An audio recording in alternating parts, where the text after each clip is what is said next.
China has barred anyone. 1 second. Let me shrink this so you can all see the full article. China has barred anyone under the age of 18 from playing on weekdays and limited their play to just 3 hours on most weekends, marking a significant escalation of restrictions on the country's massive gaming industry.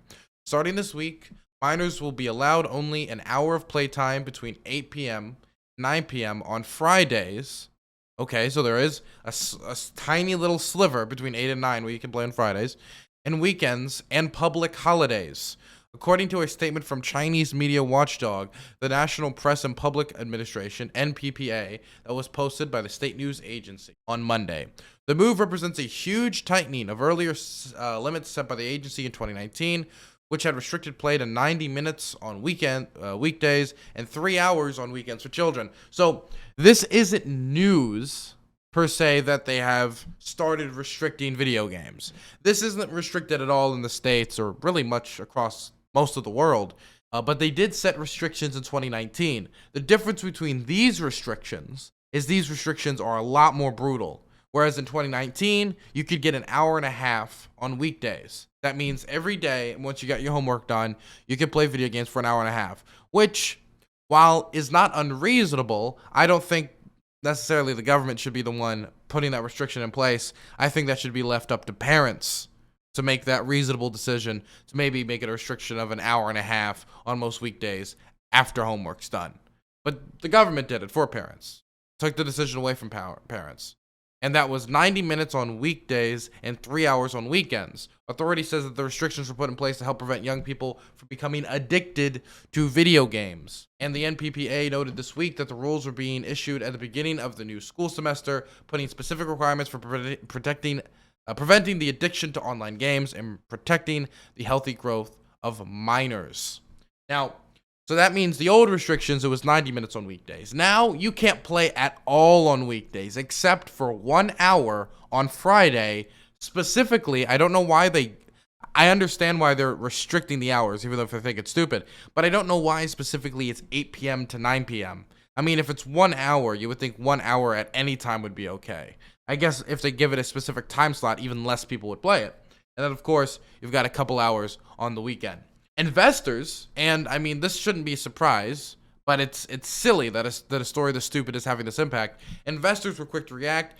NetEase slumped 3.4% during regular trading hours in New York on Monday. Tencent suffered roughly the same drop in Hong Kong on Tuesday before ticking back up 1.6%. So investors are obviously looking at the situation and they're thinking, okay, well, if kids can't play as much video games on weekdays, that means they'll beat games slower, or they're less likely to get involved in video games, period, which means they have less sales, which means the video game industry shrinks, which means like one of the main demographics for video games in the world, children, in the most populous country in the world, China, just had a huge section of the consumer base basically just undercut by this new restriction. An escalating crackdown. In recent months, China has embarked on a major clampdown on private enterprise, which has engulfed some of the country's top players. Initially appeared that regulators' main target was the booming tech sector, but lately this expanded to reach other industries such as private education. That said, we believe this will represent another setback to an industry and potentially send another wave of negative sentiment to the market and lower investors' overall expectation for the future of the industry's growth. So that's the first thing I'm thinking about. Now, the first thing I'm thinking about is the fact that this is going to be very difficult for, like, of course, the gaming industry, because they're going to have a huge consumer base undercut from them. But here's another thing I'm thinking about. Think about, this is the most populous country on the world, and they're restricting the video game access. Whether you think kids should be playing less video games or not, I don't think the government should be doing that. But I'm thinking about the professional gaming scene. I'm thinking about your League of Legends. I'm thinking about your Overwatch. I'm thinking about all these different video game like professional video game players and people who love pro gaming. This is going to undercut that from China. I mean, if kids can play less video games, obviously they're not going to be as good at video games. And we're probably going to see going forward a lot less pro players from China and from the mainland. So, I mean, honestly, that's pretty disappointing. I mean, I like to be able to have as many people being participating in video games and video game culture and pro gaming as possible. And the fact that they're undermining it and they're doing it with excessive government overreach is crazy to me. But now This does have one positive for all you guys at home. You can now truly say that gamers are the most oppressed class in society. But this isn't the only restriction that China put in place recently. China bans effeminate men from TV. This is a deadly 1-2 combination. First, they go after the video games, then they go after the femboys. Video games, then femboys. China's government banned effeminate men on TV and told broadcasters Thursday to promote revolutionary culture, broadening a campaign to tighten control over business society and enforce official morality. Now, if you've been paying attention to recent reports from state news outlets and stuff like that, this shouldn't come as a major surprise. It's still excessive government overreach, but it shouldn't come as a major surprise because party officials have been complaining about the feminization of the youth for a while, and some have even tried to say it has national security implications for the Chinese mainland, saying that, well, if all of these boys are, messing with their makeup and messing with, being effeminate, then they can't be, doing push-ups, pull-ups, and being strong to join the military. It's ridiculous, right? But we have all seen the boomer mentality of, oh, back in my day, I was in the Marines, pow, pow, pow, but now you're playing your Pokemon Go's and you're dressing up with your skirts or whatever. President Xi Jinping has called for a national rejuvenation with tighter Communist Party control of business, education, culture, and religion. Companies and public are under increasing pressure to align with this vision for a more powerful China and a healthier society. The party has reduced children's access to online games and is trying to discourage what it sees as unhealthy attention to celebrities. Broadcasters must resolutely put an end to sissy men and other abnormal aesthetics. Sissy men, an official word. Sissy men. The TV regulator said, using an insult slang term for effeminate men, Nang Po, or literally, girly guns. That reflects official concerns that Chinese pop stars, influenced by sleek, girlish look of some South Korean and Japanese singers and actors, are failing to encourage China's young men to be masculine enough. Broadcasters should avoid promoting vulgar internet celebrities in admiration of wealth and celebrity, the regulator said. Instead, programs should rigorously promote excellent Chinese traditional culture, revolutionary culture, and advanced socialist culture. I mean, if I know anything, the kids are going to be excited to say, hey, nah, look away from the video games, look away from the femboys, look away from your K-pop. I got a different type of K-pop. Starts for Karl Marx. Sure, the youth are going to love it. It's going to be wonderful. Now, there is one contradiction I find with this theory, and it's the hypocrisy of the Chinese Communist Party. What about this? Huh? What about the leader? We watched the leader a while ago on this show. If you guys don't know, the leader is a internet web series anime that the Chinese Communist Party created to describe the life and times of Karl Marx. And let me say, a lot of the men in that show were effeminate. So I have to ask, Marx a femboy? Is any of Marx's followers femboys? Why were they animated to be pretty feminine? The hypocrisy of the Communist Party has no end.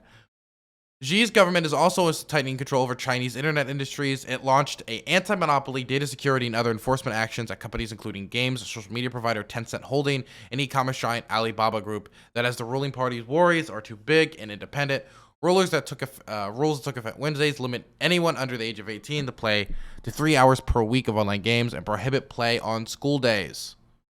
Game developers were already required to submit new titles for government approval before they could be released. Officials have called on them to add nationalistic themes. So what they're asking for is they're like, okay, that's some fun Mario Kart, but what about some Xi Kart? That's some nice, Rayman. What about She-Man? That's some nice, I don't know, Little Big Planet. How about some more, socialism with Chinese characteristics planet? When you try to shoehorn in nationalism by force or any of these themes into media, the media always ends up being shit. It always ends up being garbage, because what you do is you take away a creator's independent ability to create, you take away their independent vision, and you replace it with whatever weird nationalistic and propaganda you want to shove into their media. And so I'm surely excited to see Mario hand in hand with the Belt and Road initiative moving forward. The party is also tightening controls over celebrities. Broadcasters should avoid performers who violate public order or have lost morality. So you know any of those like songs that like talk about like, I don't know, like guns or like drugs or anything? None of that. All of that off the airwaves. Programs about the children of celebrities are also banned. On Saturday, microblog platform Weibo Corp suspended thousands of accounts for fan clubs and entertainment news. Fan clubs. A popular actress, Zhao Wei, has disappeared from streaming platforms without explanation. Her name has been removed from credits of movies and TV programs. Thursday's order told broadcasters to limit pay for performers and to avoid contract terms that might help them evade taxes. Another asterisk, Jen Chuan was fined 299 million won, $46 million this week on tax evasion charges and warning to celebrities to be positive role models. Oh, this is also the same reason why a lot of video games that have more, say, nationalist American themes, say any like of the Call of Duty franchise or stuff like that, or if you're looking at something that has themes that maybe does not align with the party vision, is going to either be heavily regulated in China or also just straight up banned in China. So let's go down the list. Nationalistic themes in television and games, banning of these femboys on the TV, taking down all these fan clubs, banning video games for children under the age of 18 on weekdays and heavily regulating that, hitting the gaming market. Honestly, I feel like if Mike Pence had the chance, he would do every single thing that the Chinese Communist Party just did in the United States. Can I be honest? This feels, if I was asking for like the Mike Pence perfect presidential platform, everything that we just said is actually something I would expect Mike Pence to do. This is just hitting me, but I could see it, everything. The men are too effeminate, too many femboys.